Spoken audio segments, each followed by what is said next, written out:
आज का टॉपिक है हमारा सब्ट्रैक्शन ऑफ रैशनल नंबर। पिछले वाले क्लास में हम लोगों ने एडिशन ऑफ रैशनल नंबर पढ़ा था।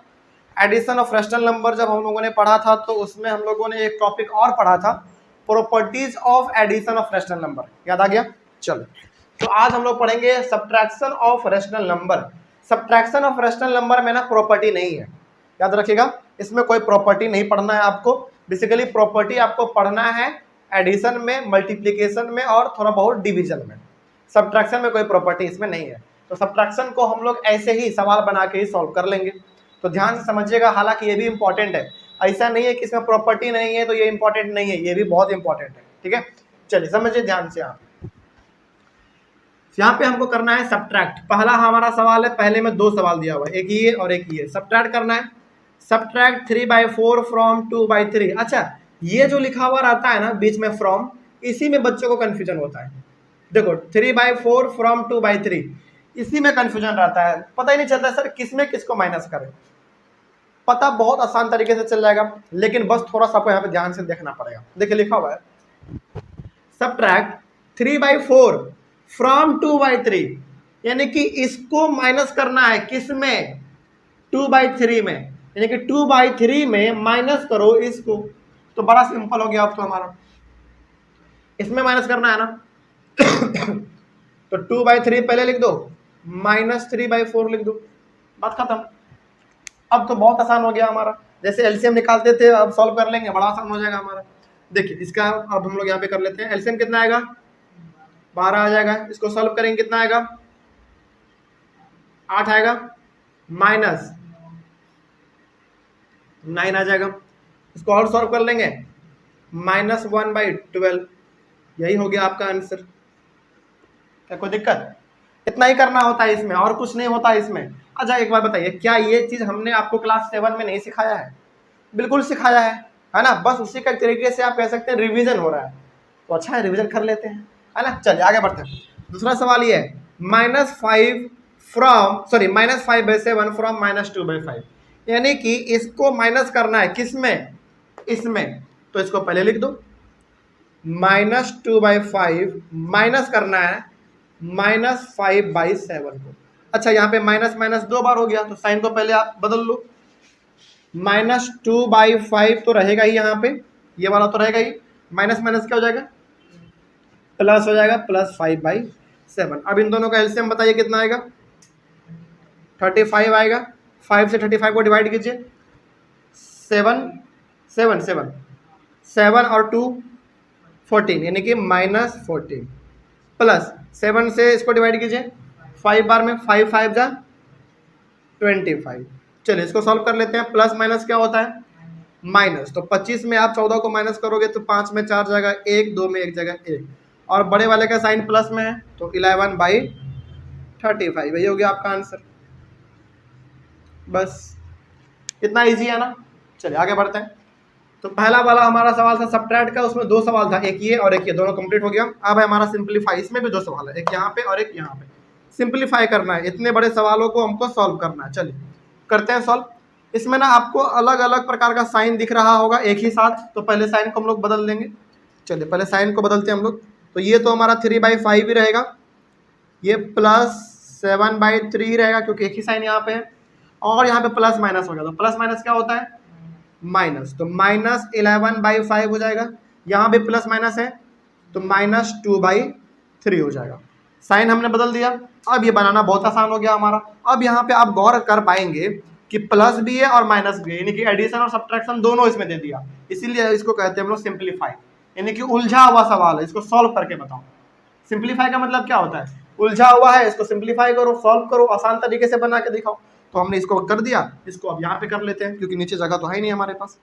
चलिए इतना के बाद हम लोगों को निकालना पड़ेगा इसका क्या? एलसीएम निकालना पड़ेगा। तो जब आप एलसीएम निकालेंगे ना, तो इसका एलसीएम ऐसे ही दिख रहा है, कितना बताइए? ऐसे ही दिख रहा है? नहीं, 15 आएगा इसका एलसीएम। बिल्कुल, आप करके भी देख सकते हैं, ठीक है। इसका एलसीएम बिल्कुल 15 आएगा। चलिए 15 आएगा, तो 5 से 15 को डिवाइड कीजिए, 3 और 3 3 जा 9, प्लस 3 से डिवाइड कीजिए 15 को, 5 5 और गुने 7 35 प्लस 35, उसके बाद फिर 5 से डिवाइड कीजिए 15 को, 3 और 11 33 माइनस 33, 3 से डिवाइड कीजिए 15 को, 5 इंटू 2 10 माइनस 10, बस हो गया, इतना ही करना होता है इसमें। अब जो एक जैसा दिख रहा है उसको एक साथ पहले जोड़ दो, जैसे ये भी प्लस में है और ये भी प्लस में, तो इन दोनों को एक साथ हम लोग जोड़ देंगे, कितना आ जाएगा 35 और 5 40 4 44 44, और माइनस माइनस क्या होता है, प्लस होता है, लेकिन साइन तो माइनस का ही रहता है, तो 33 और 10 कितना होगा 43 डिवाइडेड बाई 15, माइनस कीजिए कितना आएगा 1/15, यही हो गया आपका आंसर। बस कुछ था इसमें, सवाल में दम है बिल्कुल नहीं, ये तो बहुत हलवा टाइप निकला। चलो इसको देख लेते हैं, ये भी उसी प्रकार से बनेगा, पहले साइन को आप चेंज करो, ठीक है, एकदम 2 मिनट में बनाना जैसे मैगी बनता है, ठीक है, प्लस माइनस, हालांकि 2 मिनट में तो मैगी भी नहीं बनता है, बनता है नहीं बनता है, झूठ मूठ का दिखाता है टीवी में, 2 मिनट तो बेसिकली पानी बॉयल होने में लग जाता है। तो 4/7 और ये प्लस माइनस माइनस हो गया, प्लस माइनस फिर से माइनस 5/21 और प्लस 1/3। चलो देखते हैं आगे फिर। अब हमको निकालना पड़ेगा 7 9 21 और 3 का एलसीएम निकालते हैं। देखिए ध्यान से यहाँ पे 7 9 21 3, एक बार हम कोशिश किए थे 2 मिनट में बनाने का मैगी, लेकिन 2 मिनट पानी बॉयल करने में ही चला गया, तो हमको लगा कि नहीं ये बिल्कुल धोखा है ये एक धोखा है। चलो देखा जाए इसमें सबसे पहले हम लोग कर लेते हैं 3 से करेंगे ना, ये तो नहीं होगा, ये हो जाएगा, ये कितने बार में, हाँ 7 बार में, और ये एक बार में, फिर से 3 से करेंगे तो काम नहीं बनेगा, एक ही हो जाएगा हमारा, ये 7 से कर देंगे तो दोनों हो जाएगा। कौन सा, ये 2 नहीं है 21 है, ये 21 है, ठीक है। अब 7 से कर लेंगे तो ये हो जाएगा, ये तो नहीं होगा, ये हो जाएगा और ये हो जाएगा, तो 7 3 जा 21 और इंटू 3 कितना, मेरे हिसाब से 63 आ गया इसका एलसीएम, 63। चलिए 63 आ गया, 7 से डिवाइड कीजिए 63 को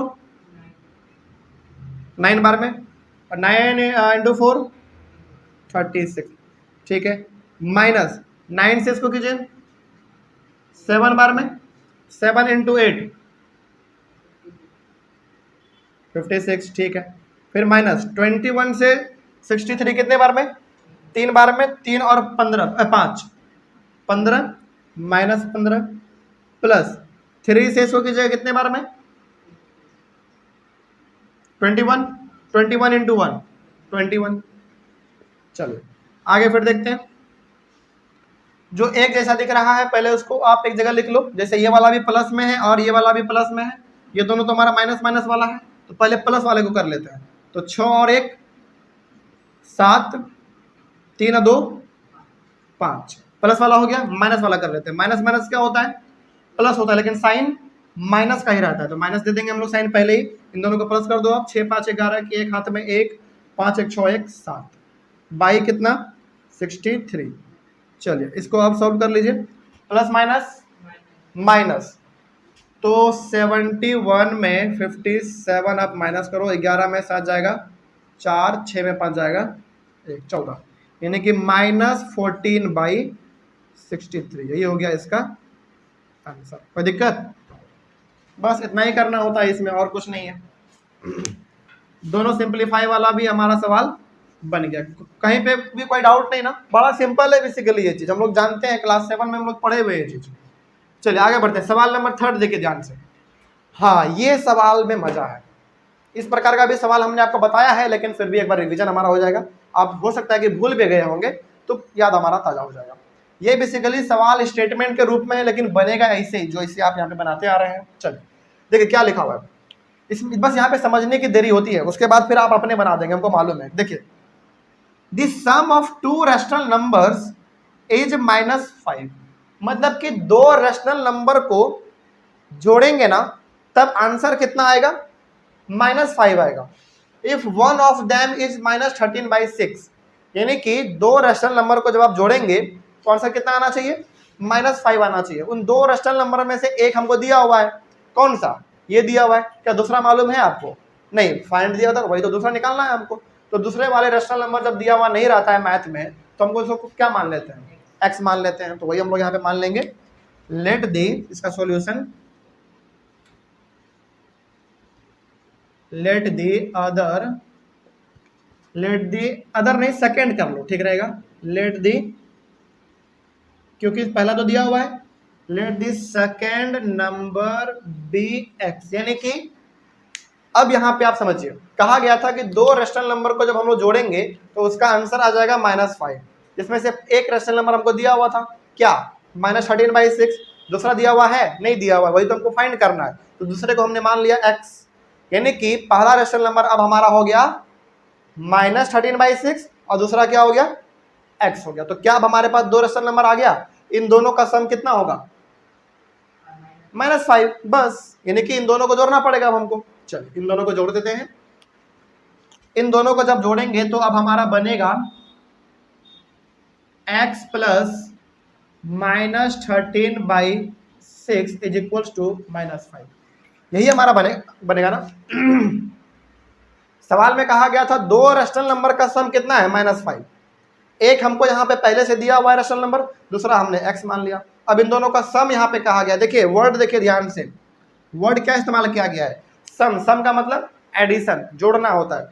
तो एक रैशनल नंबर हमारा ये हो गया, ये हमने एक मान लिया। तो इन दोनों को हमने बीच में साइन किस चीज का दे दिया? प्लस का दे दिया, मतलब कि हमने जोड़ दिया, -5 हो गया हमारा आंसर। चलिए, लेकिन अब यहाँ पे आपको कुछ गड़बड़ी दिख रहा होगा। साइन का साइन हम चेंज कर लेंगे। ऊपर बना दे, ऊपर आ जाइए, क्योंकि नीचे में तो जगह है नहीं। अब यहाँ पे देख लीजिए, प्लस माइनस, बताइए क्या होगा? -13/6 इज इक्वल्स टू -5। चलिए आगे बढ़ते हैं। अब देखिए जरा ध्यान से, हमको चाहिए किसका वैल्यू? x का चाहिए ना। तो हम इस -13/6 को उधर भेज सकते हैं। चलिए तो उधर भेजेंगे तो क्या आएगा हमारे सामने? -5, ये माइनस में उधर आएगा तो +13/6। यहाँ पे कुछ नहीं है तो नीचे 1 दे सकते हैं हम लोग। चलिए आगे बढ़ते हैं फिर। x is equal to LCM लीजिए, 6 आएगा एलसीएम, 1 से 6 को डिवाइड कीजिए, 6 और 6 5 जा 30, यानी कि -30 + 30। यहाँ पे आ जाइए फिर, बताइए कितना आएगा? x is equal two plus minus और साइन बड़े वाले का भी यहाँ पे माइनस ही है, तो माइनस करेंगे। 30 में 13 को आप माइनस कीजिए, कितना आना चाहिए? 17, यानी कि -17/6। यही हो गया आपका answer. x is equal to कितना आ गया? -17/6। और x ही तो आपने क्या माना था? सेकंड नंबर माना था, तो आ गया हमारा। यानी कि अब आप -13/6 को और -17/6 को जब आप ऐड करेंगे, जोड़ेंगे, तो कितना आएगा आंसर? -5 आएगा। कोई दिक्कत नहीं इसमें। तो एक रैशनल नंबर हमको यहाँ पे दिया हुआ था, दूसरा आपने फाइंड कर लिया, -17/6। इसी प्रकार से ये वाला सवाल बनता है। ठीक है, कोई दिक्कत इसमें? आगे बढ़ते हैं। सवाल नंबर 4 देखिए ध्यान से। हाँ, ये भी सवाल बड़ा यूनिक है। इसमें क्या कहा गया है?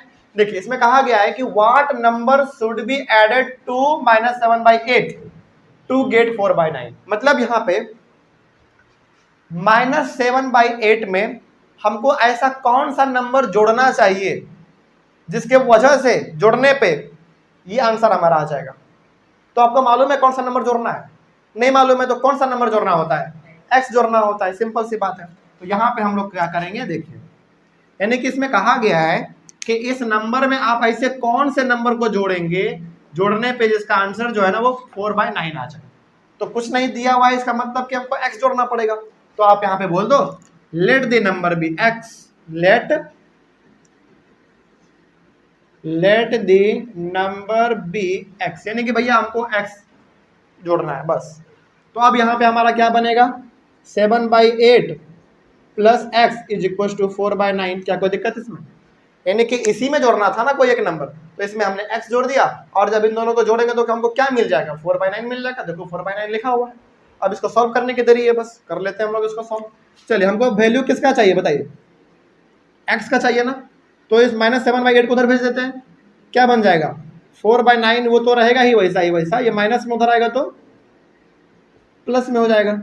चलिए अब जरा बताइए x = 9 और 8 का एलसीएम 72, कितना 72। चलिए 9 से 72 को डिवाइड कीजिए, 8 4 जा 36, हाँ 32 ना, 8 4 जा 32 प्लस 8 से 72 को डिवाइड कीजिए, 9 इंटू 7 63।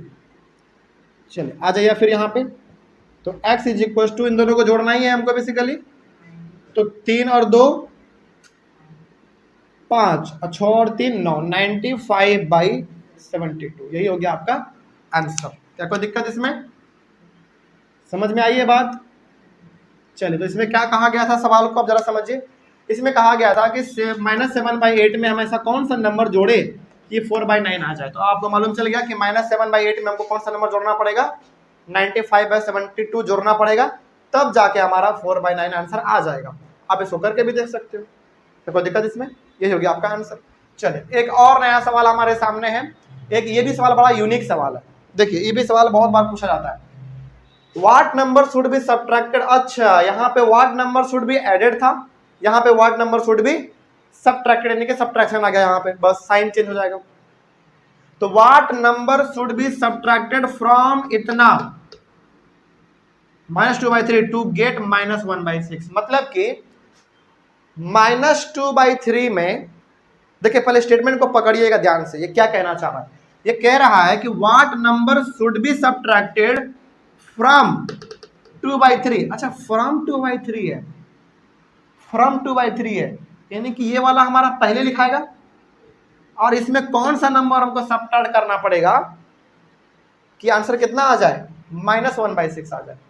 तो यहाँ पे हमारा कौन सा नंबर सब्ट्रैक्ट करना पड़ेगा मालूम है आपको? नहीं मालूम है तो क्या मान लेंगे, x मान लेंगे। तो मान लीजिए कि let the number be x। चलिए अब हमारा क्या बनेगा, देखिए ध्यान से, -2/3 -x = -1/6।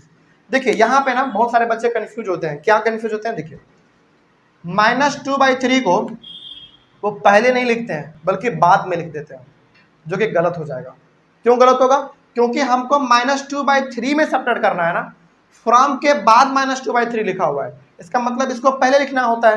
ये कहां से मालूम चला आपको? यहाँ पे देखिए फ्रॉम 2/3 था ना, तो 2/3 को आपने क्या किया, पहले लिखा ना, उसके बाद आपने इसको माइनस किया है 3/4 को। वही बात यहाँ पे भी है, फ्रॉम 2/3 आ गया, मतलब कि फ्रॉम वाले को आप पहले लिख दो, और जो आप माइनस करने जा रहे हो, क्या माइनस करने जा रहे हो, x को माइनस करने जा रहे हो, तो माइनस को आप बाद में x करो, यानी कि -x को आप बाद में माइनस करो।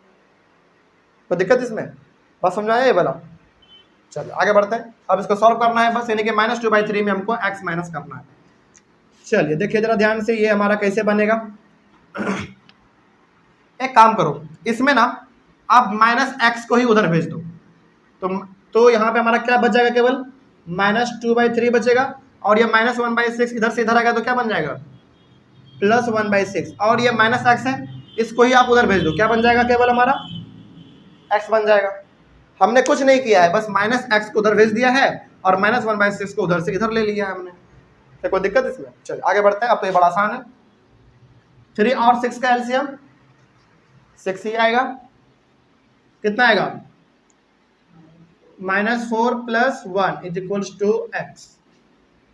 इसके बाद यहाँ पे आ जाइए, नीचे जगह नहीं है, कितना आएगा, -3/6 = x। ये कट रहा है तो काट दो, कितने बार में, यानी कि -1/2 = x। तो ये जो -1/2 = x आया है, ये हमको क्या बता रहा है, बता सकते हैं, बोलिए। हाँ ये x का वैल्यू है, इसका मतलब कि -2/3 में हम यदि -1/2 को माइनस कर दें तो कितना आंसर आएगा, -1/6 आएगा। आप करके भी देख सकते हैं, कोई दिक्कत नहीं। इसी प्रकार से हमारा ये सवाल बनता है।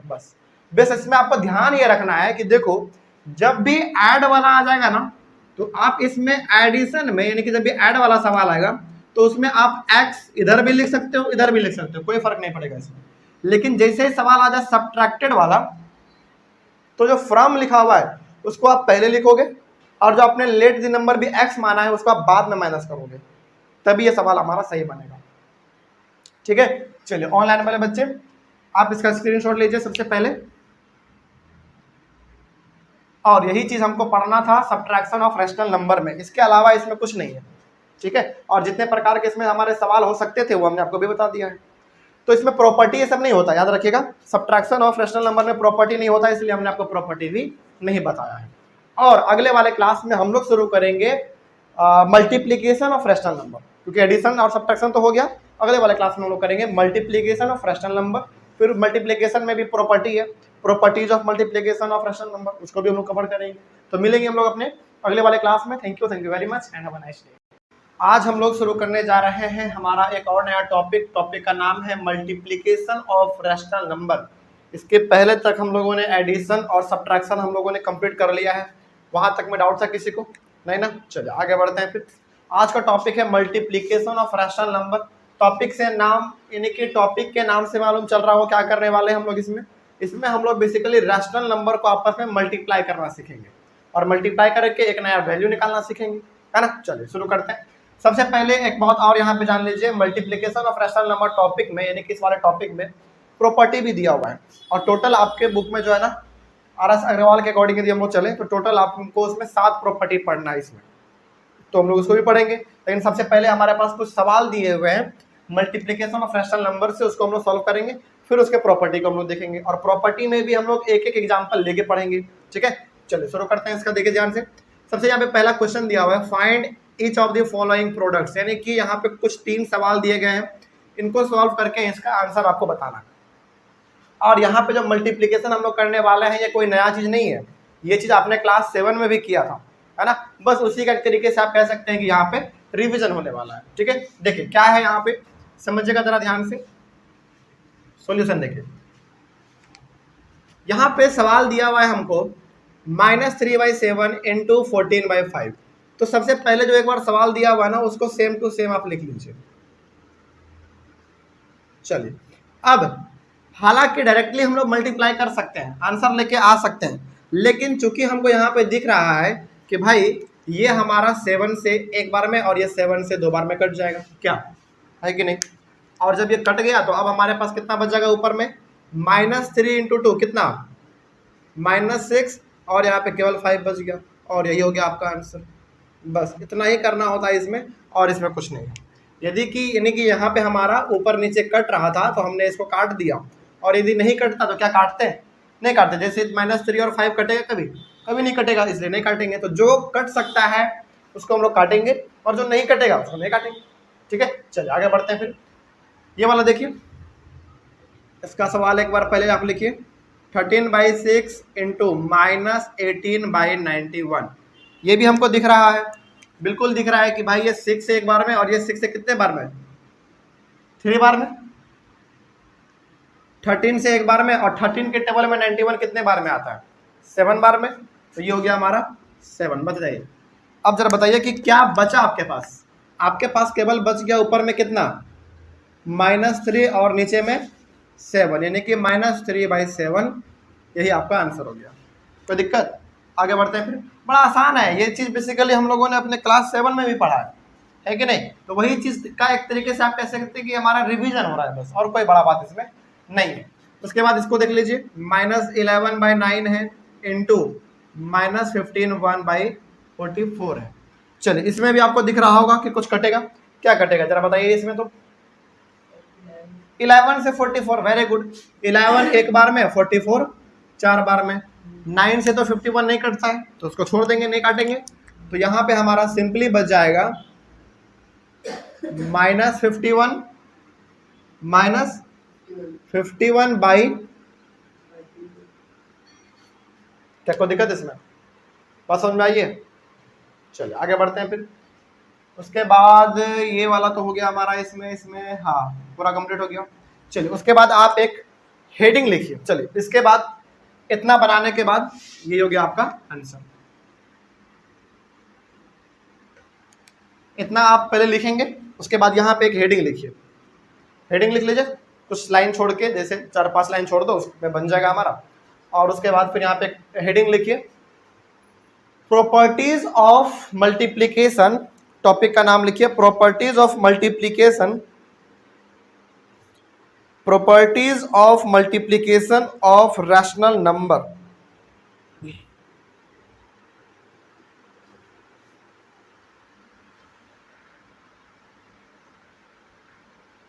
Properties of multiplication of rational number.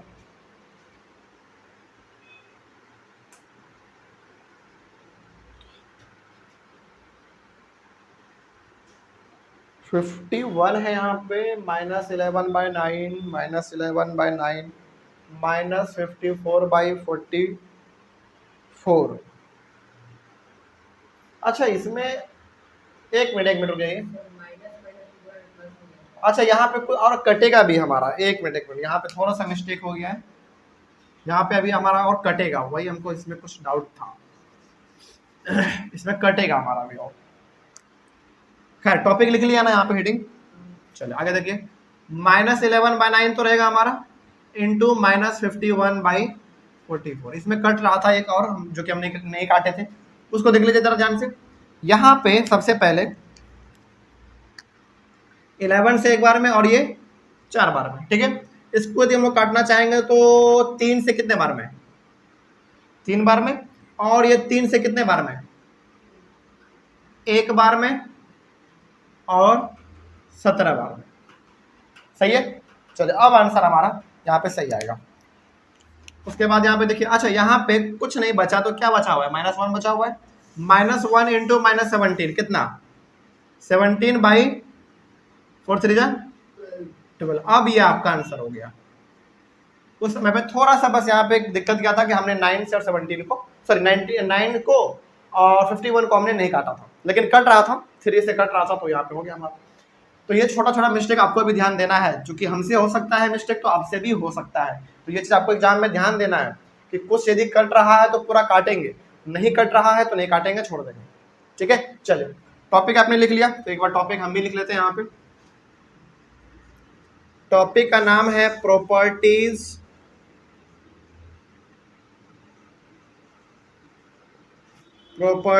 Of multiplication.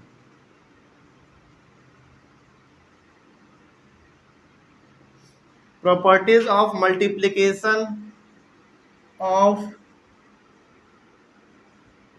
Rational number. Properties of multiplication of rational number, ये आपका आज का टॉपिक है। और इसमें हम लोग अभी बहुत कुछ नया सीखने वाला है। यानी कि इसमें हम लोग अलग अलग प्रकार के प्रॉपर्टी के बारे में पढ़ना सीखेंगे, जिसमें कि टोटल आपको हम 7 प्रॉपर्टी बताएंगे। ठीक है। देखिए सबसे पहला प्रॉपर्टी, अब जरा ध्यान से समझते चलिएगा। इसमें हमारा सबसे पहला प्रॉपर्टी है प्रॉपर्टी नंबर 1। पहला प्रॉपर्टी का नाम है क्लोजर प्रॉपर्टी। क्या नाम है, क्लोजर प्रॉपर्टी। क्लोजर प्रॉपर्टी के बारे में यदि आप लिखना चाहते हैं तो इसके लिए आप एक लाइन लिख सकते हैं। हालांकि डेफिनेशन पे तो जाना नहीं है आपको, लेकिन फिर भी आप लिखना चाहते हो तो लिख सकते हैं कि the product of to rational number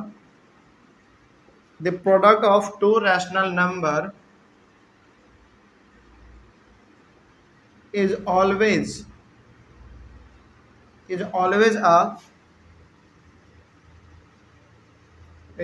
a rational number. The product of two rational number is always a rational number। इसका मतलब क्या हुआ, समझिए ध्यान से। इसमें ना पहले आपको एक कंडीशन हमेशा याद रखना है, वो ये कि a/b मान लीजिए आपका क्या हो गया, एक रैशनल नंबर हो गया। जब इसको आप दूसरे रैशनल नंबर यानी कि c/d से जब आप मल्टीप्लाई करोगे तो जो आंसर आएगा वो भी अपने आप में क्या होगा, एक रैशनल नंबर होगा। क्या होगा? हाँ, रैशनल नंबर होगा। ये आपको इसका ये कंडीशन है, ये आपको ध्यान में रखना है। इस पे अभी आपको हम एक एग्जांपल देंगे तो ज़्यादा क्लियर हो जाएगा। इसमें कहा ये जा रहा है क्लोजर प्रॉपर्टी में कि देखो, जब भी दो रैशनल नंबर को आप आपस में मल्टीप्लाई करोगे, जब भी दो रैशनल नंबर को आप आपस में मल्टीप्लाई करोगे तो जो उसका रिजल्ट आएगा, उसका जो आंसर आएगा, वो भी अपने आप में एक रैशनल नंबर ही होगा। एग्जाम्पल लेंगे हम लोग इसको समझने के लिए। इसका एक बहुत ही बेहतरीन एग्जाम्पल आप यहाँ पे ले सकते हैं। चलिए, मान लीजिए कि यहाँ पे है 2/3 इंटू, उसके बाद 2/3 इंटू आप यहाँ पे ले लो 5/7। ये हमारा a/b के जगह पे हो गया और ये हमारा c/d के जगह पे हो गया। इसको जब हम लोग मल्टीप्लाई करेंगे आपस में, अच्छा पहले तो ये देखिए कि कट रहा है कि नहीं कट रहा है। नहीं कट रहा है, कहीं पे नहीं कटेगा, तो सिंपली मल्टीप्लाई करेंगे। 5 2 जा 10, 7 3 जा 21। तो बताइए, ये जो हमारा 2/3 और 5/7 था, ये दोनों का दोनों तो रैशनल नंबर ही है। इन दोनों को जब आप प्रोडक्ट करेंगे यानी कि मल्टीप्लाई करेंगे तो आंसर कितना है? 10/21। तो बताइए, क्या ये भी अपने आप में एक रैशनल नंबर है? बिल्कुल है, क्योंकि ये भी p/q के फॉर्म में है। तो वही चीज़ हमारा कहता है क्लोजर प्रॉपर्टी। बस क्लोजर प्रॉपर्टी में यही चीज़ है और इसके अलावा कुछ नहीं है। आगे बढ़े, चलो। तो ये हो गया हमारा प्रॉपर्टी नंबर 1। प्रॉपर्टी नंबर 2 आप यहाँ पे लिखिए।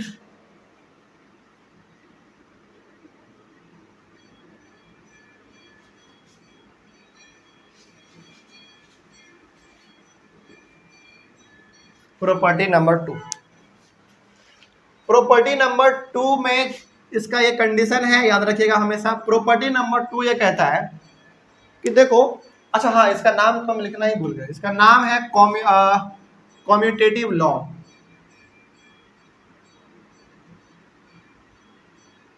Commutative law, COMMUTATIVE, commutative law. Commutative law का कंडीशन क्या है? इसमें कंडीशन ये है कि देखो, आपके पास दो रैशनल नंबर होगा, a/b इंटू c/d। यहाँ पे आपने a/b लिखा है और यहाँ पे आपने c/d लिखा है। इसको आप पलट दो, यानी कि चेंज कर दो। c/d को पहले लिख दो और a/b को आप बाद में लिख दो।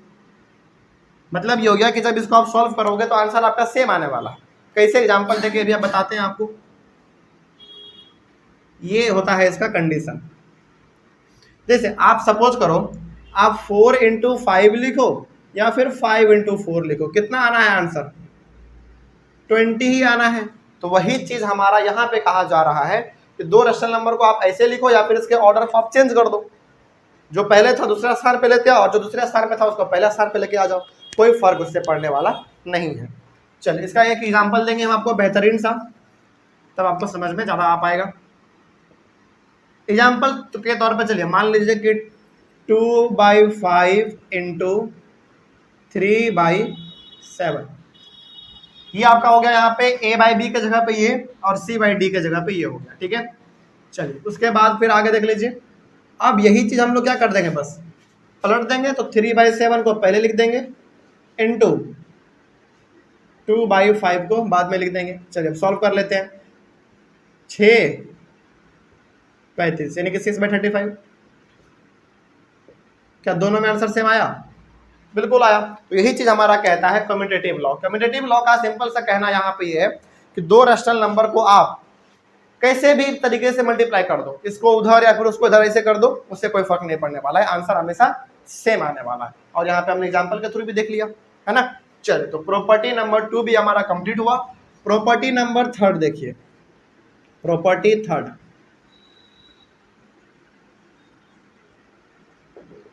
आपके अंदाजे से प्रॉपर्टी नंबर 3 का नाम क्या होना चाहिए? Very good, associative law.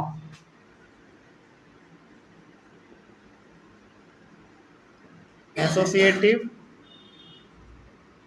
Law. Associative law क्या कहता है? अच्छा याद कीजिए, एसोसिएटिव लॉ में कुछ हम लोग 3 नंबर लेते थे। हाँ, ब्रैकेट वाला कुछ काम था इसमें, है कि नहीं? तो वही चीज हम लोग यहाँ पे भी करेंगे। चलिए, इसका भी कंडीशन आप पहले लिख लीजिए। इसका कंडीशन में सबसे पहले आपके पास 3 रैशनल नंबर होना चाहिए। तो 3 रैशनल नंबर मान लीजिए कि एक हमारा यहाँ पे a/b है, उसके बाद फिर हमारा सी बाई डी है और उसके बाद ई बाई एफ है। क्या 3 रेशनल नंबर आपके पास आ गया? उसके बाद फिर से यही 3 रेशनल नंबर आपको इधर भी लेना है, A by B into C by D into A by F. ठीक है, चलिए अब जरा समझिए ध्यान से। इसमें आपको सबसे पहले पहले 2 रेशनल नंबर को ब्रैकेट में रखना है, ठीक है, और इसमें पहले को छोड़ के दूसरे और तीसरे को ब्रैकेट में रखना है। उसके बाद जब आप इसको सॉल्व करोगे तो आंसर हमारा बिल्कुल बराबर आएगा, बिल्कुल इक्वल आएगा। एग्जाम्पल देंगे आपको समझ में आएगा। तो ये इसका कंडीशन हो गया, याद रखिएगा इसका कंडीशन यही होता है।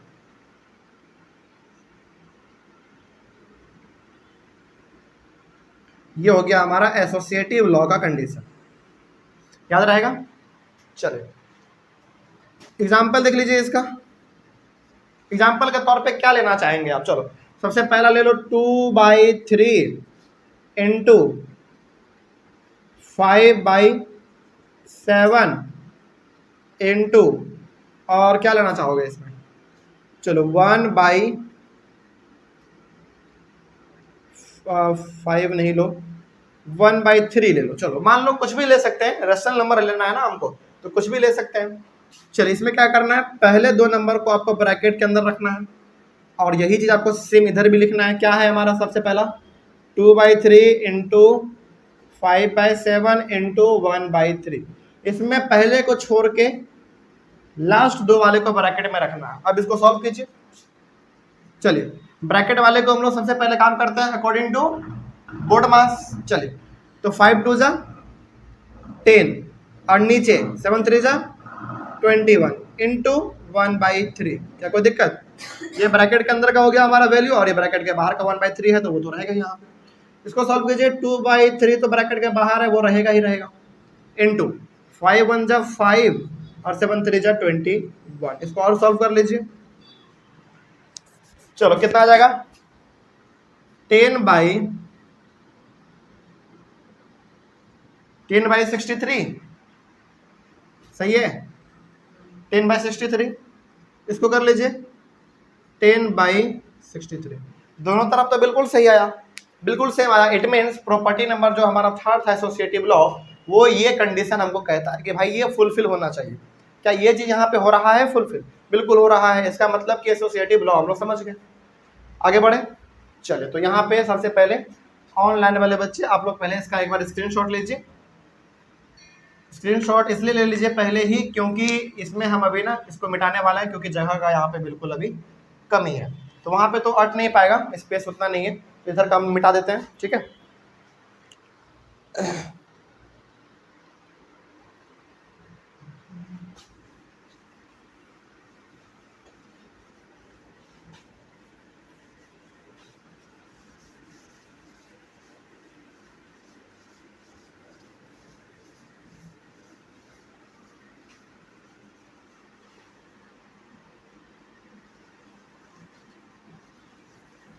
कितना हो गया? 3 हो गया है ना। चौथा प्रॉपर्टी लिखिए, प्रॉपर्टी नंबर 4।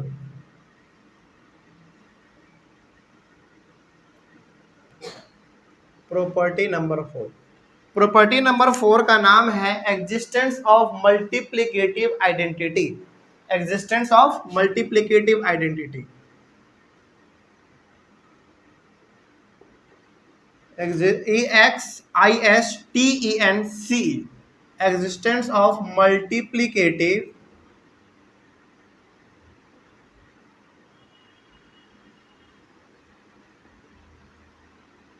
Multiplicative identity. ये है हमारे प्रॉपर्टी नंबर 4 का नाम, एग्जिस्टेंस ऑफ मल्टीप्लिकेटिव आइडेंटिटी। ठीक है, इसका कंडीशन क्या है देखिए ध्यान से। इसका कंडीशन क्या है? इसका कंडीशन ये है कि देखो जब भी किसी रैशनल नंबर में आप 1 से मल्टीप्लाई करोगे तो वही रैशनल नंबर हमारा दोबारा आ जाएगा। मतलब कि इसका कंडीशन ये है, a बाई बी मान लीजिए कि आपके पास एक रैशनल नंबर है, इसमें आप 1 से मल्टीप्लाई कर दो। ठीक है, 1 से आप मल्टीप्लाई करोगे तो दोबारा हमारा वही रैशनल नंबर लौट के आ जाएगा। यही इसका कंडीशन है। इस कंडीशन के ऊपर हम लोग अभी एक एग्जांपल लेंगे, आपको समझ में आ जाएगा। जैसे मान लीजिए कि a by B rational number हमारा एक 13/15 है, मान लीजिए इसमें आप कितने से मल्टीप्लाई कर रहे हो, 1 से मल्टीप्लाई कर रहे हो, कितना आएगा मल्टीप्लाई करोगे तो 13 इंटू 1 13 ही रहेगा, और नीचे में सिंपली 15 है तो 15 ही रहेगा। क्या बिल्कुल फुलफिल हुआ ये चीज़? बिल्कुल हो गया। यानी कि किसी रेशनल नंबर में आप यदि 1 से मल्टीप्लाई करोगे, किसी रेशनल नंबर को 1 से मल्टीप्लाई करोगे या फिर 1 को किसी रेशनल नंबर से मल्टीप्लाई करोगे, दोनों बात सेम ही है, तो हमारा कोई फर्क उस रेशनल नंबर में नहीं पड़ेगा, दोबारा वही रेशनल नंबर लौट के आ जाएगा। आ गया? चलिए आगे बढ़ते हैं। यही था हमारा प्रॉपर्टी नंबर 4। प्रॉपर्टी नंबर 5 लिखिए। प्रॉपर्टी नंबर 5 आपके हिसाब से क्या होना चाहिए? प्रॉपर्टी नंबर 5 बताइए, याद है? हाँ, इनवर्स वाला। तो क्या होगा इसका नाम? Existence of multiplicative inverse. Very good. क्या ये मिलता जुलता बिल्कुल एडिशन से नहीं लग रहा है? एडिशन से ही मिलता जुलता है, बस वही सही है। बस नाम, चूंकि हम लोग अभी मल्टीप्लिकेशन वाला पढ़ रहे हैं तो मल्टीप्लिकेशन वर्ड इस्तेमाल करना पड़ेगा, एडिशन पढ़ते थे तो एडिशन वर्ड इस्तेमाल करते थे, है ना? चलिए वही चीज है। तो इसका नाम हो जाएगा हमारा existence of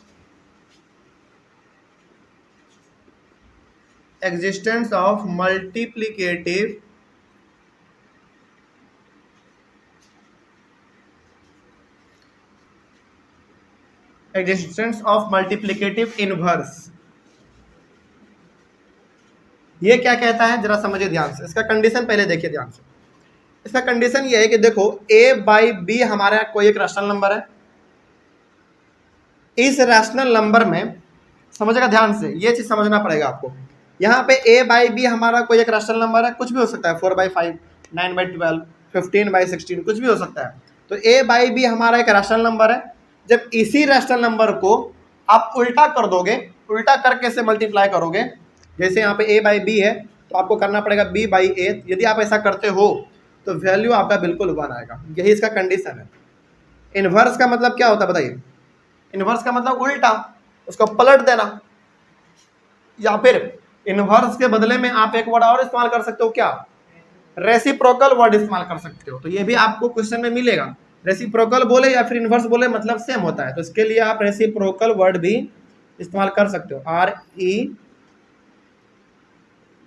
RECIPROCAL, reciprocal word भी आप इसके लिए इस्तेमाल कर सकते हैं। जरा बताइए, तो a बाई बी था तो b बाई ए हमने यहाँ पे लिखा है। बेसिकली हमने यहाँ पे क्या किया है? उलट दिया है बस। तो जब ऐसा आप मल्टीप्लाई करोगे तो आपका वैल्यू बिल्कुल 1 आएगा। ठीक है, करके देखते हैं। एग्जाम्पल देखिए इसका, और बेहतर तरीके से आपको समझ में आ जाएगा। जैसे a बाई बी के जगह पे चलिए इस बार हम लोग ले लेते हैं थोड़ा सा बड़ा नंबर। बड़ा नंबर जैसे चलो 57 ले लो। 57/67 इंटू 67/57 हो जाएगा। बस हमने यहाँ पे क्या किया है? ऑर्डर को चेंज कर दिया है, बस और कुछ नहीं है। तो आपको यहाँ पे दिख रहा होगा कि भाई 67 से 67 कटेगा, 57 से 57 कटेगा, तो कितना बच गया बताइए? हमारा ऊपर में बच गया 1/1, इट मीन्स 1। तो क्या इसको ये फुलफिल कर रहा है? बिल्कुल फुलफिल कर रहा है। यही था हमारा प्रॉपर्टी नंबर 5। बस इतना ही था इसमें। ठीक है, चलिए प्रॉपर्टी नंबर 5 हो गया। प्रॉपर्टी नंबर 6 लिखिए। प्रॉपर्टी नंबर 6 यहाँ पे लिख दे, मिटा दे इसका। चलिए, तो ऑनलाइन वाले बच्चे आई होप आपने ये प्रॉपर्टी नंबर 2 और 3 लिख लिया होगा। नहीं लिखे हैं तो थोड़ा सा जल्दी फास्ट लिखिए।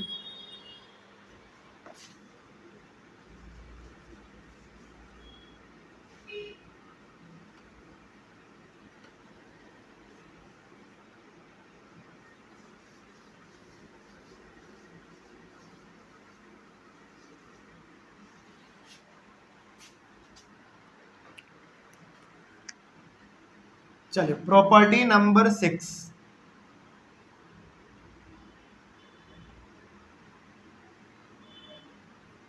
Property number 6। प्रॉपर्टी नंबर 6 का नाम थोड़ा सा बड़ा है। नाम इसका थोड़ा सा बड़ा है तो याद रखिए इसका नाम क्या है? इसका नाम है distributive DISTRIBUTIV, distributive law of multiplication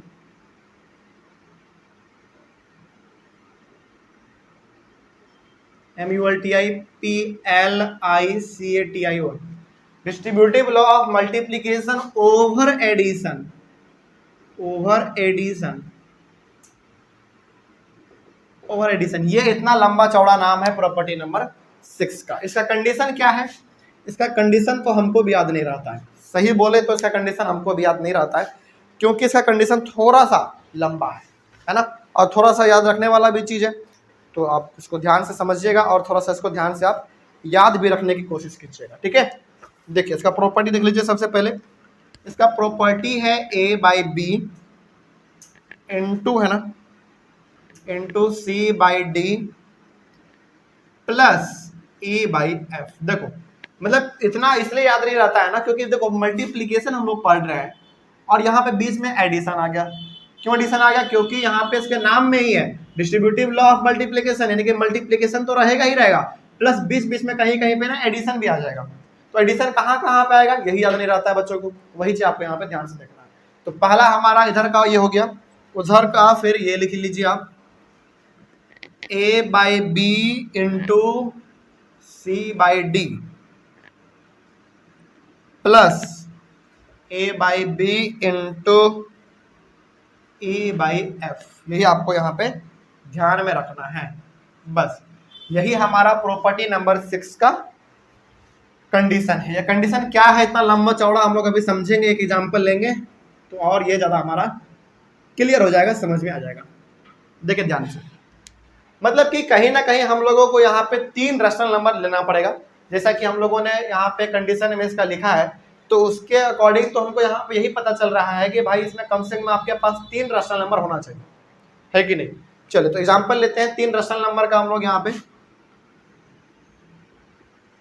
A by B के जगह पे चलिए हम लोग मान लेते हैं 2/3 इंटू सी बाई डी है, तो इस पे इसके जगह पे मान लेते हैं हम लोग 1/5 plus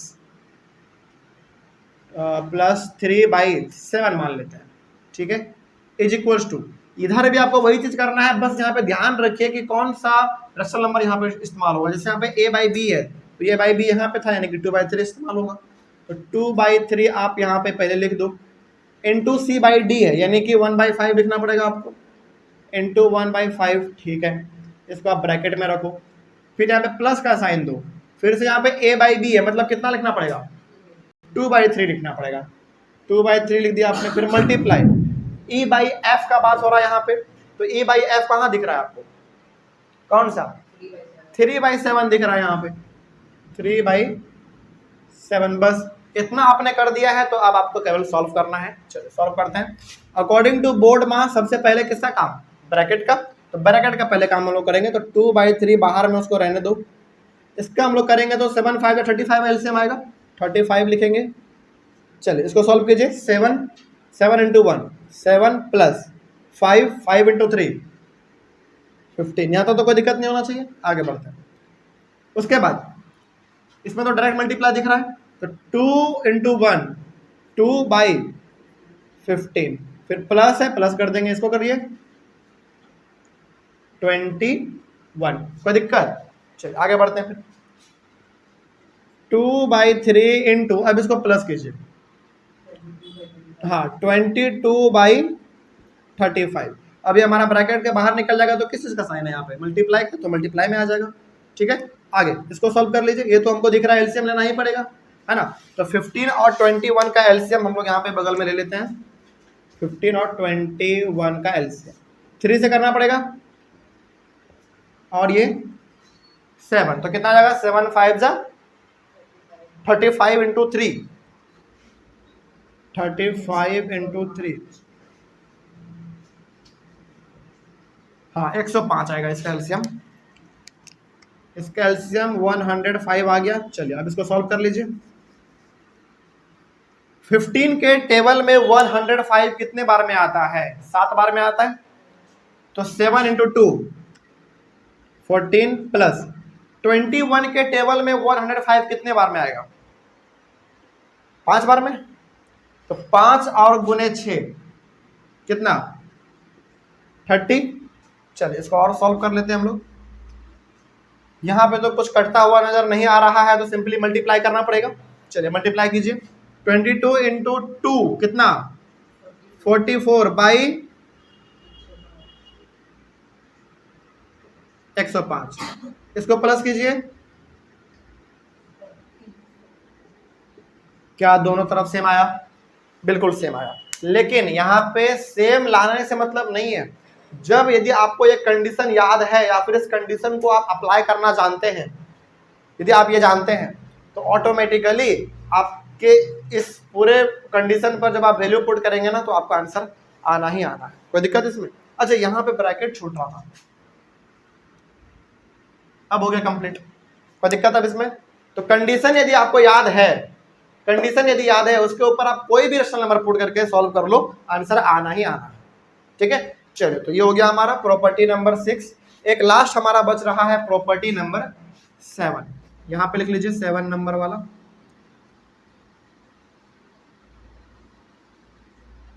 property number 7, property number 7 है हमारा मल्टीप्लिकेटिव प्रॉपर्टी ऑफ जीरो। इसका नाम है multiplicative property of zero.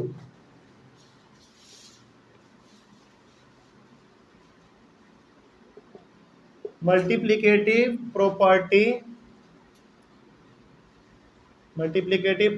Of zero, ये प्रॉपर्टी नंबर 7 का नाम है। इसका कंडीशन देख लीजिए पहले।